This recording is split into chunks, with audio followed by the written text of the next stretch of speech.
बीमार न रहेगा अब लाचार, बीमारी का होगा मुफ्त उपचार।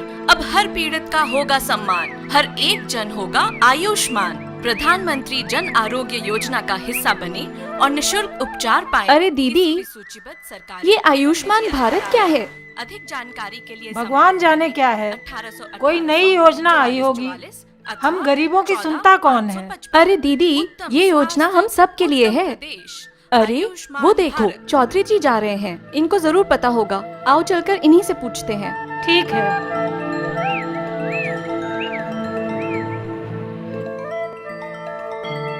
प्रणाम चौधरी जी। अरे तुम दोनों, प्रणाम। रवि और सुनील कैसे हैं? सब ठीक है? चौधरी जी सब ठीक है। वो क्या है, हम कुछ पूछना चाह रहे थे आपसे। हाँ हाँ, पूछो पूछो। चौधरी जी, आपको आयुष्मान भारत के बारे में पता है क्या? हाँ हाँ, सुनो तो मैंने भी है। प्रधानमंत्री ने स्वास्थ्य योजना शुरू की है हम जैसे गरीब तबके के लिए। ऐसी योजना जिसमें गरीबों का पैसा भी न जाए और अच्छी स्वास्थ्य सुविधा का लाभ भी उठाया जा सके। अरे वाह, ये तो बड़ी अच्छी योजना है। इस योजना का लाभ उठाने के लिए हमें क्या करना होगा? ज्यादा तो मुझे भी नहीं पता। आओ चलो तुम्हारी आशा बहन से मिलकर इस बारे में और जानकारी लेते हैं। और रूबी, अब तो बिटिया 6 महीने से ऊपर की हो गई होगी ना? बिटिया 6 महीने की हो गई है। क्या क्या खिलाती हो उसको? दीदी इसको दाल चावल मसला हुआ फल देते हैं। अनुराधा सब्जी बिटिया देते कैसी हैं। हो? अरे चाचा जी, राधा, पूनम, आप सब एक साथ यहाँ? सब ठीक तो है? सब कुशल मंगल है।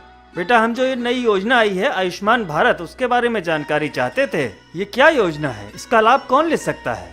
अच्छा हुआ चाचा जी जो आप सब लोग यहाँ आ गए। आइए बैठिए, मैं आप सबको इस योजना के बारे में विस्तार से बताती हूँ। आइए। दीदी मेरी बिटिया जग गई होगी, अब मुझे चलना चाहिए। हाँ रूबी, तुम बिटिया देखो।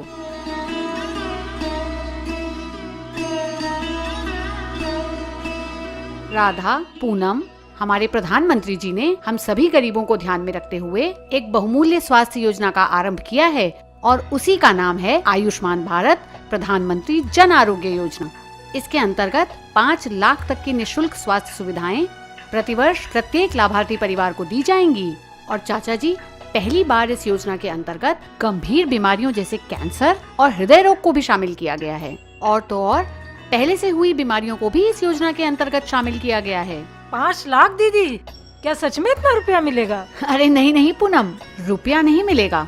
जैसा कि मैंने बताया, इस योजना के अंतर्गत हर साल प्रत्येक लाभार्थी परिवार को 5 लाख तक की स्वास्थ्य सेवाएं निःशुल्क प्रदान की जाएंगी। सरकार ने गरीबों को ध्यान में रखते हुए ही इस योजना को बनाया है, ताकि किसी गरीब को इलाज के लिए किसी के आगे हाथ ना फैलाना पड़े। इसीलिए इस योजना के अंतर्गत 5 लाख रुपए तक की स्वास्थ्य सेवाएं हर साल किसी भी सूचीबद्ध सरकारी या प्राइवेट अस्पताल में भर्ती होने पर ली जा सकती हैं। दीदी, क्या हम भी इस योजना का लाभ पा सकते हैं? हाँ राधा, यदि तुम्हारा परिवार 2011 के SECC सेंसस में पंजीकृत हुआ था तो तुम सभी इस योजना का लाभ ले सकते हो। दीदी, ये आप क्या बोली? 2011 सेंसस मतलब?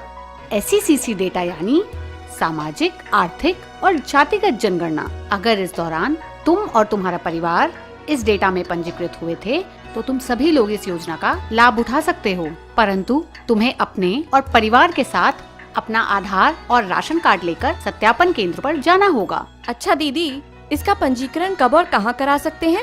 इसके सत्यापन के लिए किसी भी सूचीबद्ध सरकारी अथवा प्राइवेट अस्पताल में जाकर स्वयं को और परिवार को सत्यापित कराकर इस योजना का लाभ उठाया जा सकता है। सभी शहरों और गाँवों में स्थित जन सुविधा केंद्रों पर भी लाभार्थी को स्वयं को सत्यापित कराने की सुविधा उपलब्ध है। इसके अलावा हर सूचीबद्ध सरकारी और प्राइवेट अस्पताल में आरोग्य मित्र भी तैनात किए गए हैं, जो तुम्हारी सरकारी ID देखकर तुम्हारा सत्यापन करेंगे। सरकारी ID मतलब? सरकारी ID का मतलब आपका आधार, वोटर ID, मनरेगा कार्ड और इन सब के साथ राशन कार्ड, जो कि परिवार के सदस्यों की पुष्टि करेगा। अरे बाप रे, मेरे पास तो सिर्फ वोटर ID है, क्या मुझे इसका लाभ नहीं मिलेगा? अरे नहीं नहीं पूनम, अगर तुम्हारा नाम SECC डेटा में पंजीकृत है और तुम्हारे पास कोई भी सरकारी ID है तो तुम्हें इस योजना का लाभ मिलेगा। पर हाँ, आधार बनवा जरूर लो, ये बहुत हद तक तुम्हारी प्रक्रिया को आसान कर देगा। अच्छा दीदी, ये बताओ, क्या इसमें केवल पति पत्नी ही लाभार्थी हो सकते हैं? ऐसा नहीं है पूनम, इस योजना में परिवार के सभी सदस्य यानी तुम्हारे सास, ससुर, पति, बच्चे और देवर देवरानी सभी शामिल हो सकते हैं, लेकिन उन सभी का सत्यापन राशन कार्ड के माध्यम से होना आवश्यक है।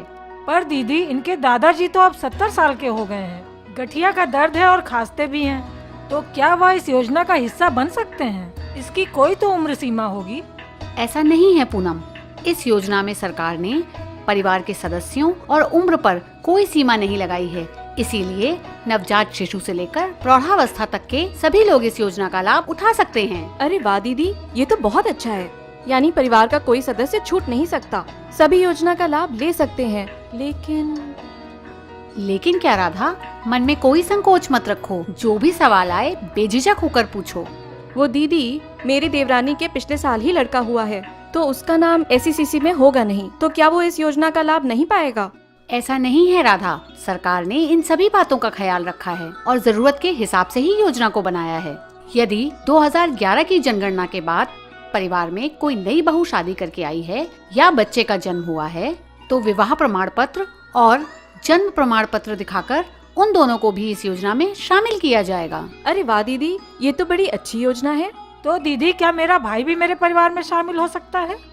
पूनम, ये तो तुम्हारे ससुराल का गांव है ना, तो फिर शादी के बाद परिवार का मायना बदल जाता है। तुम्हारा भाई तुम्हारे पिताजी के परिवार का हिस्सा है और 2011 के SECC सेंसस में उसका नाम उसी परिवार के साथ पंजीकृत हुआ होगा। नमस्कार चौधरी जी। नमस्कार। नमस्कार आशा बहन। आइए आइए आप वेंकट लोग भैया। यहाँ बैठ के क्या कर रहे हैं? हम सब यहाँ पे आयुष्मान भारत प्रधानमंत्री जन आरोग्य योजना के बारे में जानकारी लेने आए हैं, जिसमें 5 लाख रुपए तक की स्वास्थ्य सेवाएं हम सब गरीबों को मिलेंगी। 5 लाख तक सुविधा? तो क्या मैं भी ये योजना पे शामिल हो सकता हूँ? नहीं वेंकट, तुम तो उत्तर प्रदेश के नहीं हो। तुम्हारा नाम यहाँ की 2011 की जनगणना में नहीं होगा। तुम तो यहाँ पर काम करते हो, ये तुम्हारा जन्म स्थान नहीं है। चाचा, ये तो ठीक बात नहीं है। अरे नहीं नहीं वेंकट भाई, आप भी इस योजना में सम्मिलित हो सकते हैं। पर कैसे दीदी, मैं तो यहाँ का नहीं हूँ।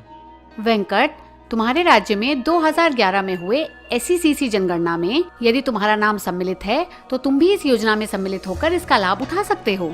तुम भी किसी भी सूचीबद्ध सरकारी अथवा प्राइवेट अस्पताल में जाकर बिना एक भी पैसा खर्च किए निःशुल्क स्वास्थ्य सेवाओं का लाभ ले सकते हो।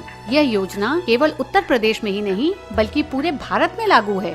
दीदी, उसको कैसा पता चलेगा कि मैं ये प्रदेश का नहीं हूँ और मेरा परिवार उस कागज पे है या नहीं? वेंकट, हमारी सुविधा के लिए सरकार ने हर सूचीबद्ध सरकारी और प्राइवेट अस्पताल में आरोग्य मित्र तैनात किए हैं, जो हमारी सरकारी ID यानी पहचान पत्र और फोटो देखकर हमें सत्यापित करेगा। सत्यापन हो जाने के बाद आप किसी भी सूचीबद्ध सरकारी या प्राइवेट अस्पताल में भर्ती होकर निःशुल्क स्वास्थ्य सेवाओं का लाभ उठा सकते हैं। अरे वाह दीदी, ये तो बड़ी अच्छी बात है। मैं मेरे दोस्त स्वामी का भी मेरी जगह इलाज करवा सकता हूँ। नहीं नहीं वेंकट, सत्यापन का अर्थ है जिसका आधार और राशन कार्ड है और उस राशन कार्ड के अंतर्गत परिवार के जितने सदस्यों का नाम है, आरोग्य मित्र उनका सरकारी ID और फोटो देखकर केवल उन्हीं का सत्यापन करेंगे और इस योजना का लाभ उस कार्ड के अंतर्गत इतने ही सदस्य उठा पाएंगे। किसी भी अयोग्य व्यक्ति को इस योजना का लाभ नहीं मिल पाएगा। मैं समझ गई दीदी। तो मैं मेरा प्रदेश जाके ये योजना में पंजीकरण करना होगा? हाँ वेंकट भाई, सत्यापन कराने के लिए तो आपको एक बार अपने जन्म स्थान ही जाना होगा, परंतु योजना का लाभ आप पूरे भारतवर्ष में कहीं भी ले सकते हैं। वाह बेटा, ये तो बड़ी अच्छी योजना है। पर क्या इसमें पहले से मौजूद बीमारियां भी शामिल हैं? जी हाँ चाचा जी, इस योजना के अंतर्गत पहले से मौजूद सभी बीमारियों को शामिल किया गया है। इसके अलावा गंभीर बीमारियों जैसे कैंसर और हृदय रोग को भी शामिल किया गया है, ताकि किसी भी गंभीर बीमारी और उसके महंगे इलाज के लिए किसी को अपना घर द्वार खेत खलिहान बेचना ना पड़े। हमारे प्रधानमंत्री जी ने हम सभी को आर्थिक एवं सामाजिक मजबूती प्रदान की है। हम सभी स्वस्थ हों और सशक्त हों, ऐसी ही है हमारी आयुष्मान भारत प्रधानमंत्री जन आरोग्य योजना।